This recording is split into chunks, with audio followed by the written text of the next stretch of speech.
Yeah, this is dark to me, man. I'm a boomer. I do not like this. This is nasty stuff. Streamer tapes This is himself to the wall during stream. this is bottom of the barrel humanity.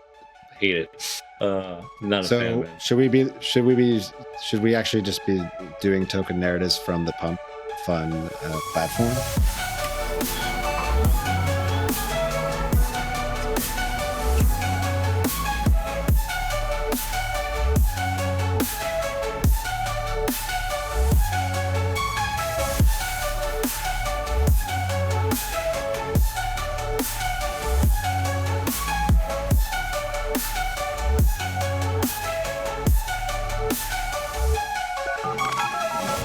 All right.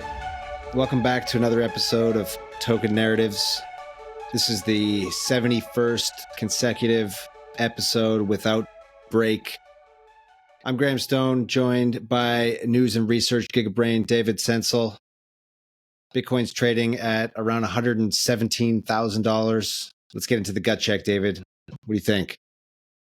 Well, I mean, obviously, Graham, with the price going up, I feel really good about the market. Yeah, funny how that works.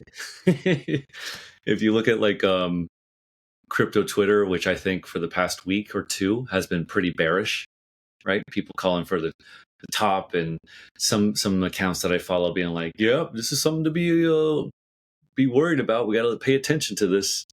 And then now the price is going up, and certain coins are starting to run a little bit, and everything looks really awesome now. And this is the future of finance again, dude. So, jokes aside, though, like I've been saying, like we've been saying for it feels like 18 months now, 16 months, something like that. As long as this podcast has been going on, everything mid to long term still looks very, very bullish. And the current local short term price action aside, yeah, I think we're gearing up for a great Q4. And I think the interesting thing will be what happens going into Q1 of next year, right? So anyway, Q4 looks great. I would say just let me get your thoughts too there. What do you think? Yeah, same.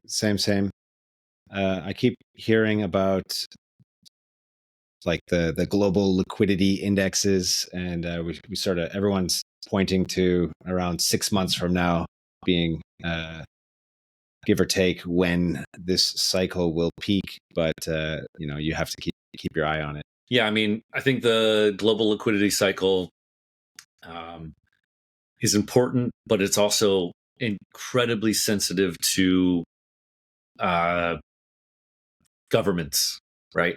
And so, if Arthur Hayes is right, and the Republican Party in the U.S.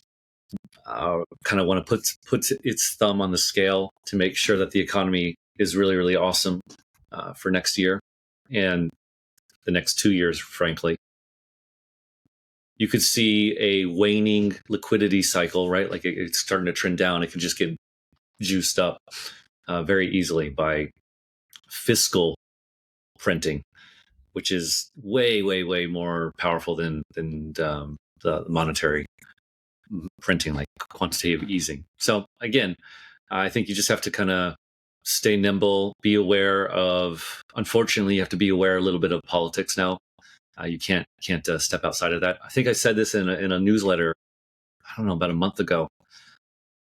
There was this really great post from a financial guy, traditional finance guy, and he made like this long joke post, but it was kind of true about what his day looks like. And it's like, wake up, see if Trump tweeted anything, go into my first meeting, cancel the meeting early because Trump tweeted or posted, truthed, and so basically these kinds of things now are very, very important, right? And they have large ramifications for assets, especially like risk assets.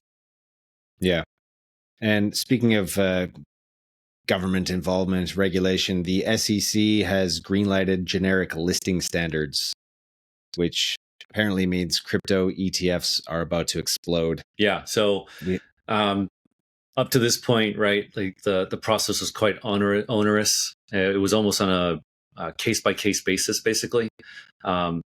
And I mean, yeah, obviously there's only two classes of crypto assets in the US, Bitcoin and Ethereum, and both were fraught.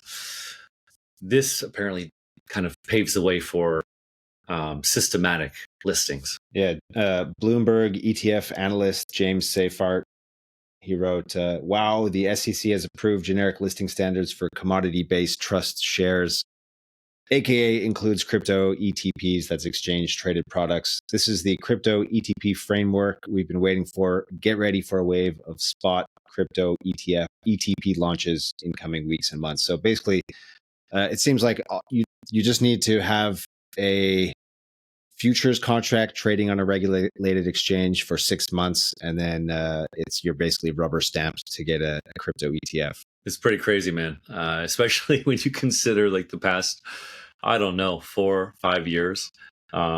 Certainly, almost as long as I can remember being in crypto, the process of or just like the what's it called, the imagining of this scenario where digital assets could get spot ETF products has been around for so long as a dream, and here it is. So again, like I said, that's really bullish, and I think you've just brought up another piece that potentially makes me very bullish. This is go ahead. You want to explain this? Well, I mean, the Federal Reserve, the FOMC, they got up there and they whatever they do, they burn some incense and Cut a chicken depending head. on the way and the way the smoke blew up, that determined what the policy is here. So they cut the benchmark by 25 bips, a quarter of a percentage point. And this is the first rate cut since December. Immediately when that happened, Bitcoin dipped almost 115K, and the stock market also seemed to have a delayed reaction, or an immediate down followed by up. So we're now, as mentioned, above 117K on Bitcoin, and the stock markets are pushing all-time highs once again. So the market's interpreting this as bullish. And then, as you've noted here, David, from Merlin the trader, he's posted this chart, which just notes that after a rate cut, the price of Bitcoin tends to pump. So he's got this on the left, a rate cut from September 2024. Shortly thereafter, Bitcoin went from around 54K to over 100K. Good Lord. Now we've got the rate cut. We're trading at 117. Yeah. Yeah. I would also note, though, that to me, the fact that it's September is important, because there is also this kind of seasonality thing involved. I think Q4 tends to be a pretty good time for Bitcoin and crypto. So it just adds further anecdotal evidence, or kind of not exactly what's it called? It's not rigorous, but again, it does seem to lend credence to the fact that we could be in for a good Q4. As an aside, Graham, I think was really surprised to hear you say bips. I swear there is a video of you on Token Narratives saying at some point, I hate people who say bips. That's a ridiculous thing to say. Yeah, no, I said it ironically. Oh, okay. Didn't you notice that? Did you see the smirk on my face when I said it? Well, 25 bips. Yeah. I also thought it could be just you're proud of yourself for using the financial lingo, bro. All right, speaking of financial lingo, let's get into Bianco research. Jim Bianco's deeper take on what this all means. David, could you explain what this guy's even talking about? There's a lot of words here. Something about dot plots, and I don't know. Yeah, so Go ahead. I mean, I think the overall message of this post is just that the composition of the FOMC, you basically have the what's it called? You have Powell, and then you have all these other governors, I think is what they're called, and ostensibly on the surface, it matters kind of in a democratic way what the composition of the vote is, but in actuality, it only matters what Powell wants, right? And so, um, but the what how the whole group votes can make markets feel confident or not confident. So you have kind of these two dynamics. Number one, just on a pure like what's it called? Decision making process. It's basically controlled by one individual. But then, um, if there's conflict within this group of governors, that can make markets skittish, or it can make them feel very comfortable. And so it's very, very, very rare for the FOMC members to disagree, at least publicly, right? Like you have to have the votes kind of be split in any meaningful way. Anyway, so that's all to set up what Bianco is saying here. This really does look like the FOMC doesn't really know what they're doing, and people wildly disagree. Now, the actual vote, the top line vote was, I think, 11-1 in favor of the basis cut. Even that alone, 11-1, shows you that there's a lack of confidence, because usually there's a unanimous vote one way or another, and then maybe in some of their opinions, the people who wanted to dissent give some opinions and be like, I didn't really think this was a good idea. Anyway, so you have 11-1 vote, but then also they release these dot plots, which is what each person thinks their prediction for where interest rates are going to go in the future, right? As in, like, are there going to be more cuts this year? Are there going to be less cuts? Is it going to remain flat, or are there actually going to be hikes? And this is another way for these individuals to signal to the markets where they want things to go or where they think they will go. And usually these dot plots are fairly consensus in terms of they all kind of crowd around the same projections. This is not the case for this, right? So I'll just reading a little bit from what Bianco is saying. One member of the FOMC thinks the Fed is going to hike rates this year. One member thinks it's going to cut 1.25%, 125 basis points this year. 5 cuts over 2 meetings. That's 125 bips. Damn, you sound so cool. And so the overall feeling from this is that while on the surface there's consensus, it shows that the FOMC is deeply divided, and they really don't agree on what the future path of this. And that should make market participants a little fearful, because that's uncertainty, right? You're basically showing that there's this kind of like baked in uncertainty.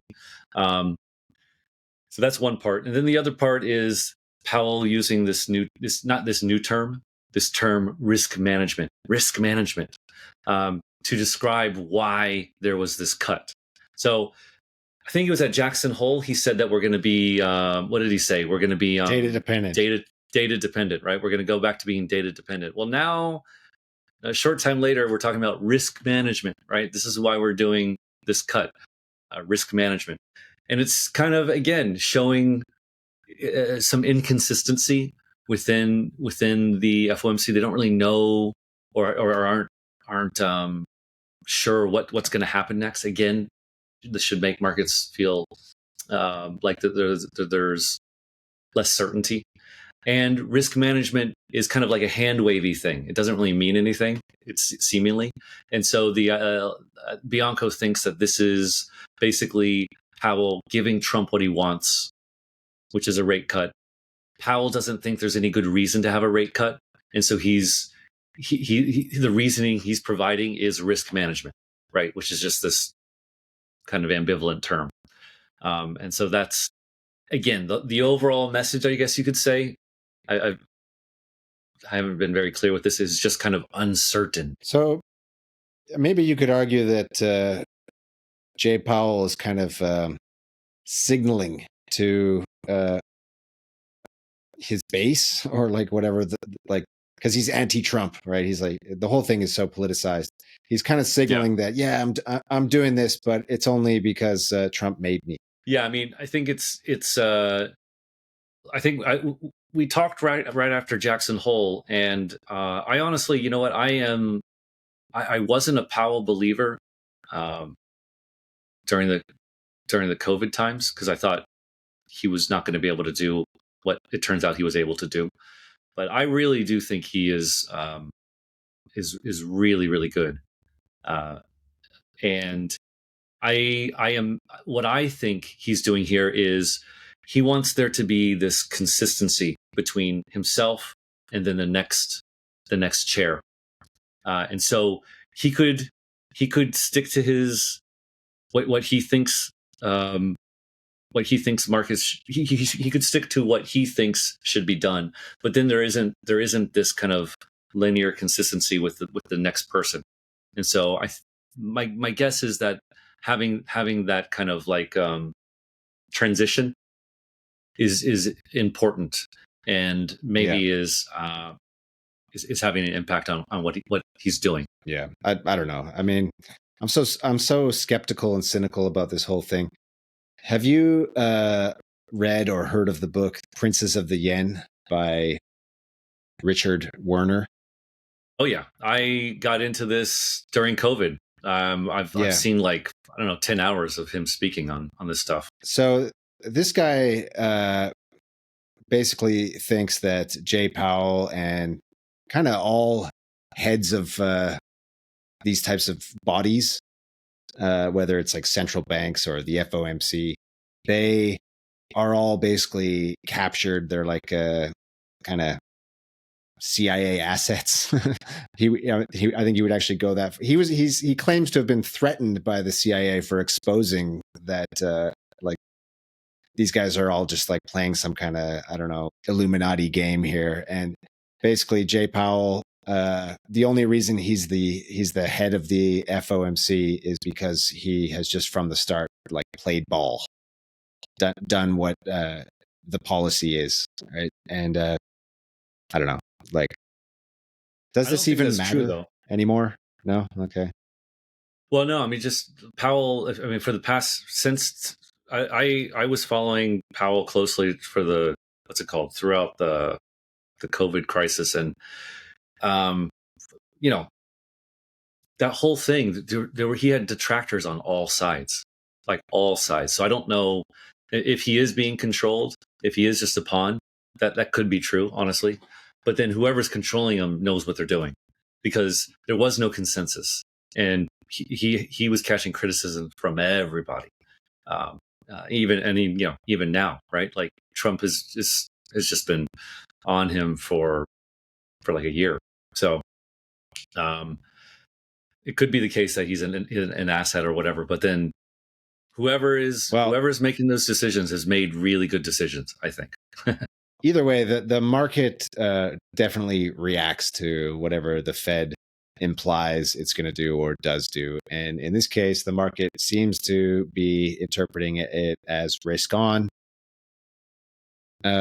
Although I don't know how relevant this is, but you got Peter Schiff. As I warned, now that the Fed has cut short-term rates by 25 basis points, he prefers basis points to bips.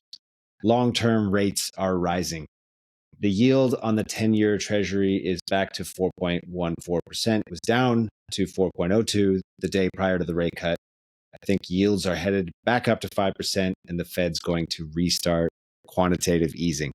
I mean, so there's a couple things here. I've listened to, so I've been paying attention to this Treasury 10-year Treasury thing for a while, and I don't know if you recall, but like 6 months ago, everybody was saying dollar's done, and the solvency of the U.S. is in question. Nobody wants U.S. Treasury bonds.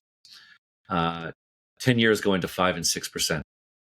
And during that time, it's gone down, right? So this whole time, people have been talking about how U.S. Treasuries are no longer a safe haven. Sovereign bonds in general are trash. Buy gold, buy Bitcoin, but Treasuries have gone down during this time, and all those people who were kind of saying it should be at 5 or 6 soon. They don't really have a good argument for that in terms of why during this time did they go down. So yeah, short-term reaction, Schiff is right. So they've gone up a little bit, but it's still yet to be seen if you actually have this kind of long-term trend where treasuries are going to rise again. I would also put in, though, that some of the people that I pay attention to, they think that the economy is, we talked about this last week, but there's others too, right? Like, who's that? A forward guidance guy, Blockworks Forward Guidance. Great guy. What's his name? I can't remember. Anyway, he's been on this thing. Canadian guy. Yeah. And I think I agree with him, which is the economy is there's signs that the economy is heating up, right? And so I would honestly say that this rate cut is maybe much like, to your point earlier, is much less important than the fact that the economy it's not slowing down, it's actually heating up. We're on an upward trajectory, and that is more of the reason why we're going to see assets perform well going forward. The rate cuts are a tailwind, but they're not really. Maybe they're less material than people think, right? Yeah. There was an interesting post from Julian Biddle. Let me bring it up. That might be relevant here. So he goes into some detail. Unemployment keeps grinding higher. Hold on. All right, let's look at this chart. Weekly overtime hours worked composite index. So he's basically saying we're nowhere near a recession. The recessions are marked with these purple highlights. And when overtime hours worked in the US starts to like drop off a cliff, that's when a recession happens. And right now, overtime hours worked are on an uptrend. I don't know.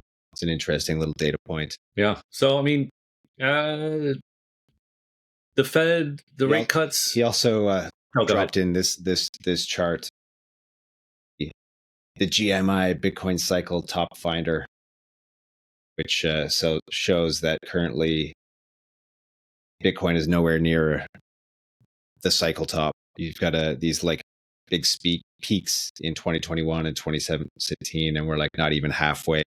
We're just sort of grinding up slowly. This is a proprietary data point or metric that like integrates many metrics that I don't know what they are, but anyway, it's interesting. All right, should we get into a little PumpFun chaos? Oh yeah. Do you have bags? Let's start with that. Do you have bags, Graham? Yeah, I have a bag. I bought a little bit, and then it went down, and I was thinking, okay, good I didn't buy my whole bag. Now that it's going down, I can like try to scoop up some more, but then I just got busy and didn't, and then it like 2x'd. So I'm kind of I can't complain, but I didn't get as big of a bag as I wanted to. and I'm not buying now. I'm not buying more now. Yeah, I got a decent sized bag, but I also, it's the kind of thing where now it's performed so well that yeah, I really really wish I had gotten more of it, more of Pump and less of World Liberty Financial. That's currently what uh, currently how I Hey, feel. But okay, yeah. how's that doing? I haven't checked in on the I think my bag is down like 20% still, 18 to 20%. I think it'll eventually run, but I think Pump is it's got much pretty flat. more narrative momentum. Pump has got much more narrative momentum. I think Pump. Well, we can get into it. We can get all into it. So Pump, I think, is the team. It took like a month off after the ICO, right? So they did all this effort to do the ICO, and then it was wildly successful. And then they kind of stepped back and maybe took a deep breath to kind of uh, figure out what the heck they were going to do next. And during that time, the price action just went down, right? Because they weren't doing anything. But now they are starting to do stuff, and they must have a game plan, and they're deploying capital, and you're starting to see the price. Obviously, you've seen the price kind of respond to that. Do you want to start with this stat here? Yeah, well, Pump from their account posted their daily active users on the Pump.Fun mobile app, which I think we can get into how that all works. But as you can see, it's kind of 10x here. It's been on a steady grind for the last couple months, and then very recently 10x. Now, this analysis from the bot, from the agent AIXBT, streamers, Pump.Fun streamers extract $161 per viewer in trading fees. This guy called Ted Czar made $258K from 1,600 viewers. Bag work, you saw the bag work. I did. True, right? They were pulling pranks to go viral. They pulled in 99K from maybe 80 people watching. Crazy. Supposedly, the platform pays out 3.1 million daily to creators from just 10,000 total viewers. So that's $310 per viewer per day across the platform. Is that no streaming platform? Is that through Pump tokens? Creator tokens. So, yeah. Let me just finish this. No streaming platform in history achieved this extraction rate. Twitch creators make $0.003, so a third of a penny per viewer hour. Pump creators make 100,000x that because viewers aren't watching content, they're gambling on tokens. So I think the way this is calculated is you how it works, right? How the whole Pump.Fun app streaming thing works. You launch a token and then stream. And people bet on your token based on like what you're streaming on. And when the token goes up in price, you as the person who launched it, the creator, you get tons of fees from it, and you can hold the token. So the way they're calculating this money earned per viewer is just like hardly anyone's actually watching this, but the people who are launching these tokens are cashing in massively. So you just it's a simple calculation of like money made versus viewers, and it looks insanely profitable. Of course, what you actually have to do in order to get attention on this platform. Well, hold on before we move on. So they're getting a cut of the revenue from the tokens trading, right? So they're yes, and they're getting that in USDC, or are they getting that in Pump tokens? I'm just trying to figure out what the fees are in. Are they getting just like straight up stables, or are they getting diluted? I don't know, but coins. Okay, I would imagine it's in Pump tokens. So interesting. What people have to do to get attention on the platform This happened a year ago and it disappeared out of controversy. I don't like people were like, because Yeah, they turned it off. People shooting chickens. They turned it off. So I guess now that like crime is okay or whatever, they've turned it back on. And you've got BitLord here. Pump is 100% a scam. Honestly, this site is cooked. I just got rugged by a disabled dev. Said he had 120 hours to live and fees went to his family. Claimed he didn't know what a rug was. Then he clipped us and went offline. Lol, respect. I'm not sure if this is parody. And there's a picture of a seemingly disabled person. Yeah. I need to get more into this. I haven't really seen how this is different from what it was before. It just seems kind of the same thing, maybe repackaged as Pump was before, but these are like streamer tokens. I mean, that doesn't make any sense to me in terms of how it's differentiated from like the whatever dog piss tokens that they were doing before, and you had like a guy in a dog mask drinking pee. Yeah, I think we should dig into it more, but I don't think there is a difference. It's just that now that crime is legal, it's back. So yeah, here's some highlights. Recent PumpFun streams. There's the bagwork guy purposely getting slapped hard by some influencer.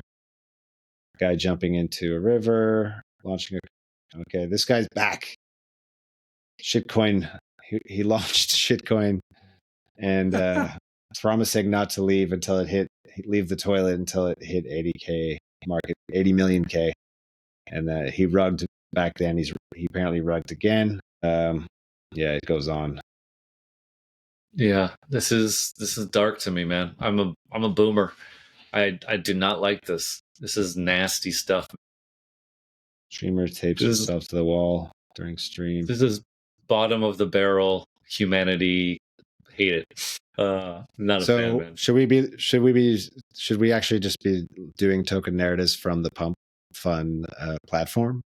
Honestly, I was thinking about that. I was thinking that we should honestly like at least try it out, because we're just sitting here disparaging it, but it would be like a fun experiment just to see how this stuff actually works. Yeah, but I don't know. It has no interest for me whatsoever. The more interesting thing that I saw were this kind of dark stuff that you're showing. Just makes me not want to try it at all. And but you saw like some of the I saw some of the, like the more kind of like legit accounts who are looking for so-called value and whatnot, talking about how this new wrinkle is going to you're going to see like a migration from Twitch and whatever YouTube Live or whatever it's called to Pump.Fun because of the much higher payouts to legit streamers. I guess that's going to happen, maybe, but this just does. I'm going to have to figure out what the tokenomics is or how this actually works. Yeah. But it doesn't seem. It just seems super like scammy so far. Doesn't seem sustainable. I mean, like you just have to have it seems like you just have to have a gimmick, and it's just a one-time thing. So if you're like trying to create a sustainable channel, maybe there's a way to do that. Yeah, we should look into it some more. Yeah. I mean, if there's like a legit way where a streamer, let's just take ourselves for example. We're not streamers, but if you have something and like I guess you're trying to, it's that classic crypto. I think it's almost too idealistic, right? I'm trying to build an audience, Graham, and share in the what's it called, the wealth that the audience building an audience makes. But we just saw that like last cycle and how badly that failed. Like, not to pick on Bankless, but they have like they launched a coin, right? Their Bankless coin, which just turned out to be kind of like a rug-ish kind of thing, right? How is this different from that? I don't understand. Yeah. Well, there might be a way that it makes sense. I do have All right. a happy bag of Pump, and I'm not going to sell it anytime soon. I think it's going to go up a lot. I think if they, especially if they keep buying back as much as they are. What is this? The stat here: Pump.Fun has bought back more than 5% of the circulating supply so far, um, with about 4% of that happening in the past month alone. And because of all this attention, it's generating high revenue once again. This also seems like it will only increase, at least in the short term. So Yeah. and you get like the flywheel, right? Like as Yeah. the price goes up, and it's gone up a lot, it's going to go up more. So I do That's think right. that this has got a lot of legs under it, And back even when though I don't understand. another point to add is that back when Pump was doing its ICO, there was a lot of FUD about its competitors like Let's Bonk. But last stat I saw was that uh, Pump is back up to like 95% market dominance in the meme coin launchpad space, and Let's Bonk. Their rise was short lived, and it was just driven by the incentives that they had at that time. So the pump moat does seem to be still in place. So it's the go-to place to launch your degenerate meme coin, and The yeah, degeneracy it's the reigns. go-to place. So It's the good. It's the go-to place to make boomers like me feel bad about the path of humanity and youth. But I feel bad about it, one but more. I also just feel bad because I'm not cashing in. So Become a streamer, Graham. Just get on there a couple hours a day, drink some dog pee. You're good to go. One last thing, one last thing that's kind of a tailwind as well is this does seem to be like Solana season. Right, I wrote about this in my newsletter. Um, Solana is kind of in the limelight at the moment. You have that $1 billion digital asset treasury. What was it called? Forward something. I'm tired. yeah, yeah, Um, they they they they bought a lot of Solana, more than 1 billion. Forward Industries, and they have a they have a good spokesperson, potential spokesperson, and Kyle Salami, purposely mispronounced the old Salami.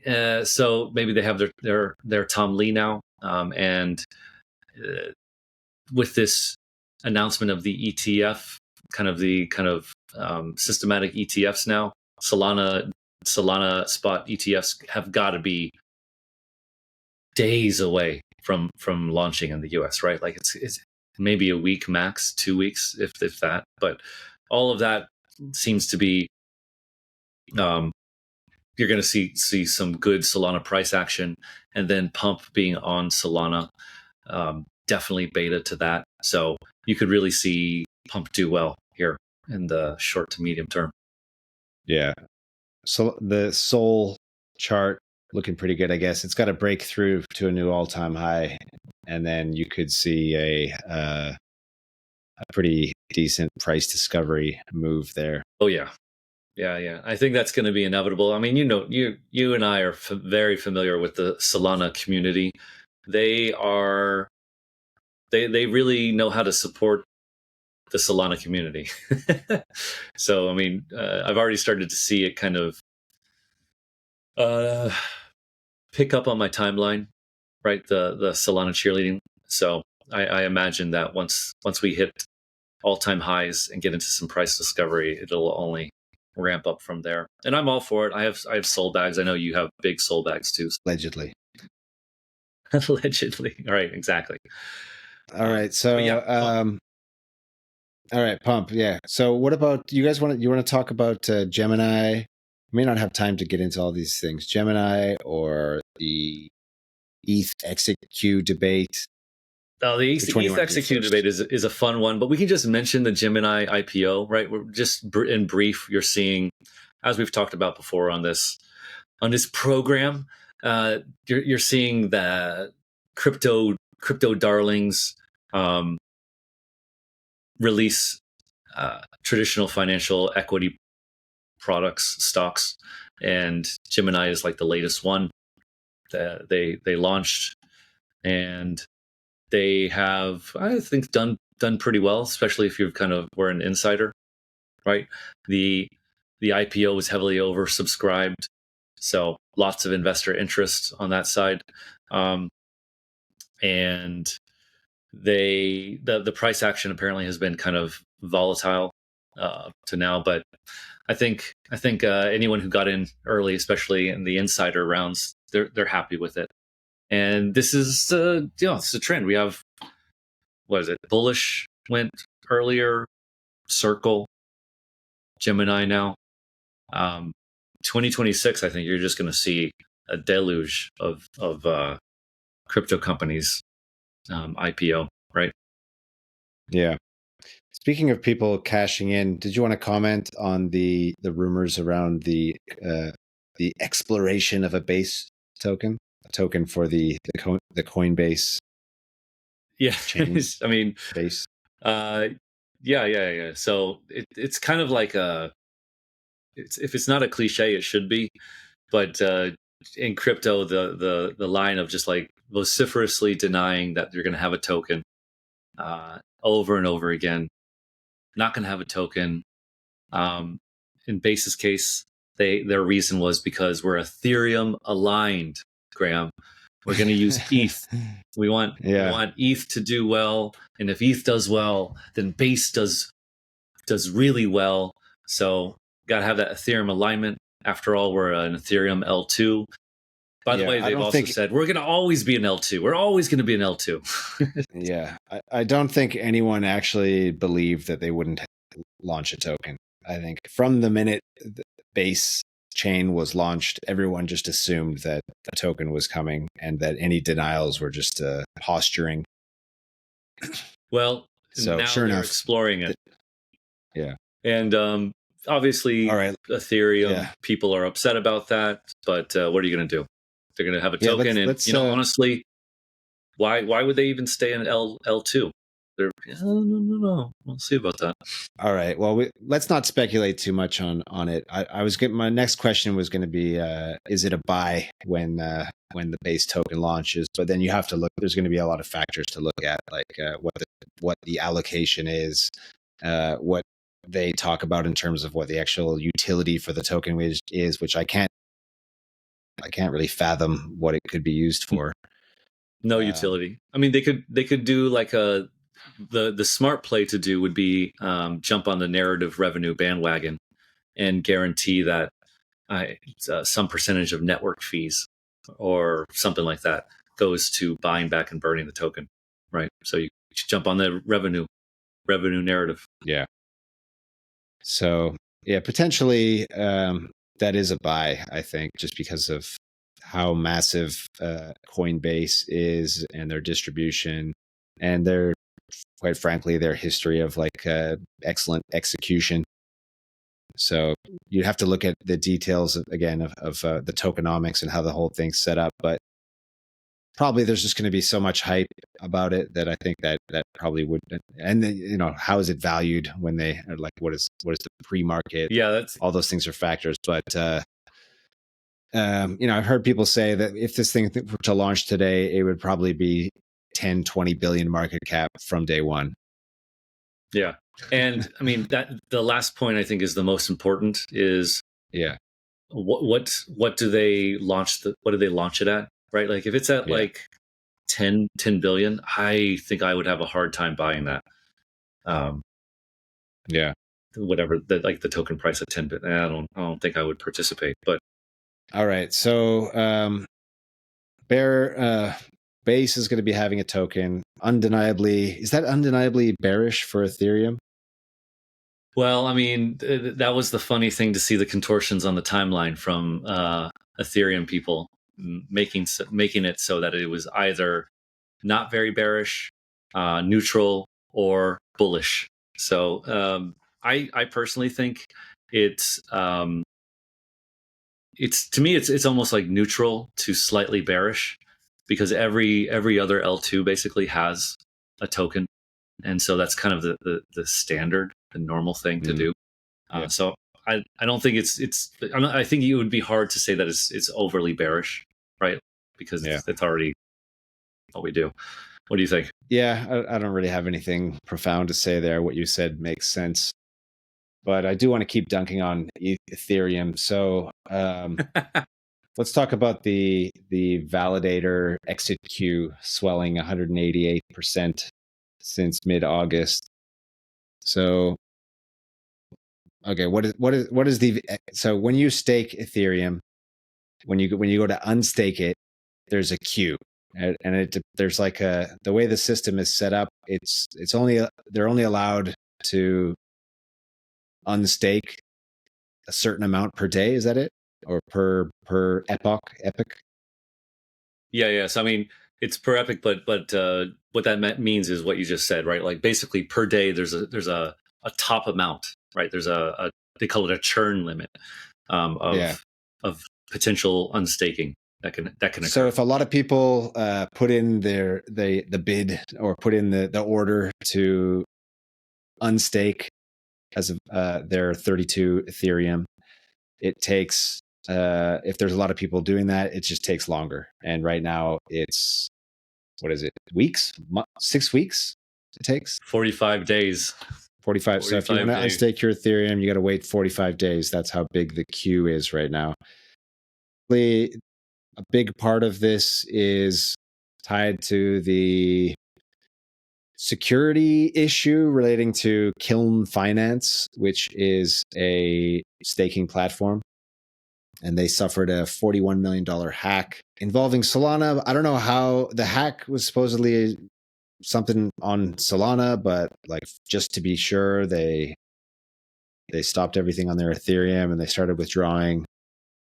So I think that's a big reason for the spike. Yeah, I think they're just being extra cautious that maybe their infrastructure, which probably infrastructure or process might have been flawed in some respect. So they're probably just like resetting some part of that, right? So I think Kiln Finance has said that they're going to unstake all this and then kind of almost immediately restake it. Okay. And you've seen this, right? Like it's not just, there's not just a queue to exit, there's a queue to enter. And I think right now, if you look at it, the entrance queue is longer now than the exit queue. So just there's more people or more accounts trying to stake Ethereum than there are leaving, which is crazy to me though, that it's going to be 45 days to stake your Ethereum. I don't know. Yeah, actually, this is one of the big sticking points for why the ETH ETF is kind of sub optimal compared to ETH treasury companies, because with the ETF, because of the liquidity requirements that are regulatorily imposed, you basically can't really stake. Even if it were illegal, you wouldn't be able to stake anywhere near 100% of the ETH that's held in an ETF. Whereas for the Ethereum digital asset treasury companies, the Ethereum DATs, they don't have those liquidity constraints, so they can stake all the ETH that they hold. Yeah, and and that is kind of one of the things that critics have pointed out to this process. So we can get into this debate, and just to frame the debate, it's kind of been the way that this debate has worked out. It's kind of been ETH people versus Solana people, and it's been pretty interesting to see this debate unfold over the past several weeks, like a month maybe.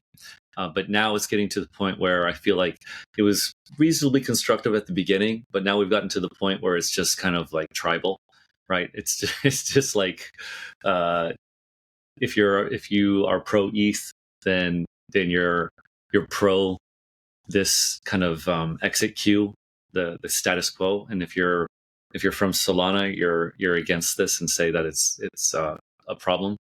But yeah, I kind of think, like if you're Democrat, the economy is not doing well. But if you're a Republican, things are great. Yeah, that's a good way to frame it. So the I'm going to break it down to very, very simple, and I could be wrong. If I'm wrong, get in the comments, tag me. But basically, on the pro side, as in the people who support the current implementation and the 45-day wait to exit your exit staking, it basically boils down to kind of two major points. The first is that this is all by design, and it's to prevent various problems and exploits that happen with a queue that's a lot more efficient. So this inefficiency is good, and it's by design. It stops like mass exodus of validation, especially during like crises or maybe bad price action. It stops various or it discourages and or stops various exploitation attacks, both known and unknown. So because the queue is long, if there is some exploit that is able to happen, then the long queue would allow everybody involved to figure out what's going on and or do something about it. So, and then there's the I heard this Chesterton's fence argument.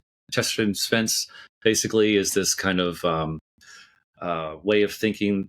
What is it? Is it a rhetorical device? No, it's not. Anyway, it's his way of thinking. It basically means something.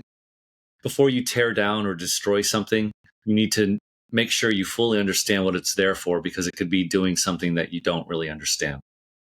Right? Like, so you come across a fence in a field. You look around. There doesn't seem to be any reason for a fence to be in this field, but you have to assume that the fence has been put there. Someone has taken the time to build it and maintain it for a reason. You don't just open the gate or break the fence. Yeah. Because to keep me from selling my ETH bags. That's why the fence is there. All right, let's get it to the detractors. What are they saying? All right, so the cons, again, fairly simple, I would say. They would say that that having such a long queue it doesn't actually increase security. It actually does the opposite of what some of these design intentions are, right?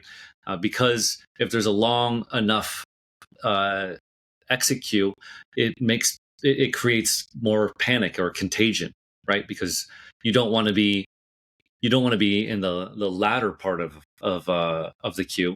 You want to be at the early part, which means that you have this just mad rush to get in, to get out as fast as you can.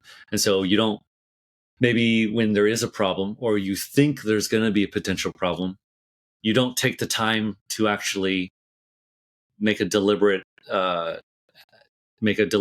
decision. You just go get out. And so then, and also if you know that there's a potential for this massive queue, then I think you're just less likely to stake as well, which again, and the whole purpose of staking is to increase security of the network.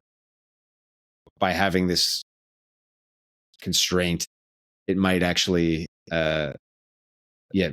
decrease the security of the network, because people are going to be less likely to want to be like potentially locked in when shit does hit the fan. Yeah, exactly. And then the second big, and then you articulated one before this about traditional finance can't really participate in this because of those requirements, and honestly, even treasury companies or others just don't want to do it. 45 days is a long time to be able to act.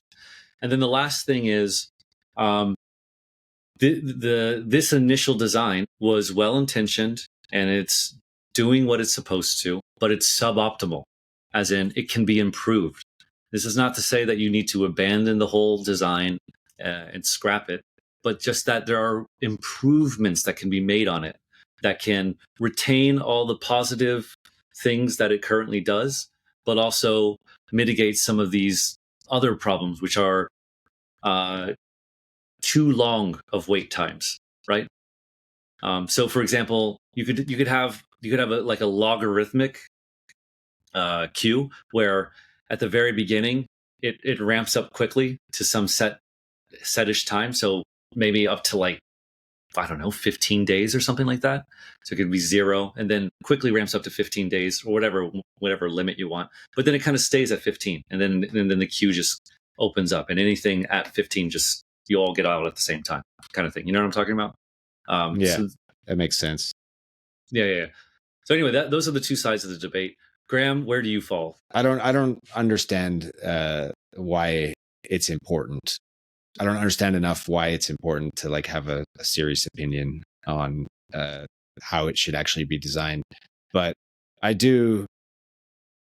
recognize that like the issues, right, with as I mentioned, the ETF thing. In Solana, you can unstake instantly. Isn't it? It's pretty instant, and Yeah, that it's doesn't very seem to have fast. had any problems, caused any problems. Um, so I'm not sure why there needs to be this like long queue. But again, I don't know.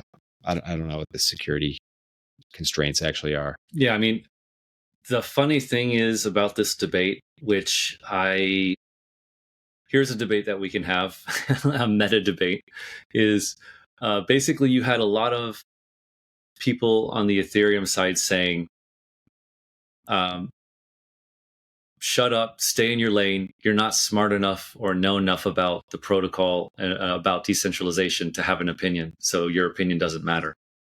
Right. So this is what they were saying, right? Like you're Yeah, I unqualified. actually respect that because like that's what I feel like right now.